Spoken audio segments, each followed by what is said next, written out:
Hello and welcome to my first History of video. The game I'm going to be doing a history of is Pacman. I'm just going to give a short overview of some of the interesting facts and figures behind some of the most influential games ever made. Pacman was made by one man, his name Toru Iwatani. Toru got the inspiration for the game from a Japanese saying, Paku Paku Tabiru. It took him 18 months to design and develop and was then marketed to the Japanese market by Namco. However, Pacman, as it was known in Japan, did not do very well in its first year.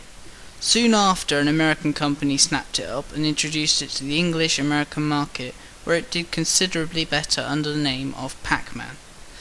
They changed the name of the character in order to avoid vandals changing the name into a profanity.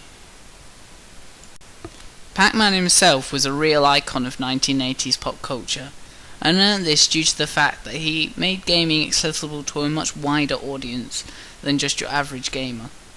After the success of the arcade version, the company Atari came along and created a port for their console. However, although they made a few million sales, they didn't manage to break even, and so that version is less well known than its predecessor. Finally, the game itself was at first rather basic, as after a few tries at the game it became easy to predict exactly where each monster was going to be, and so more able players could reach higher levels with little effort.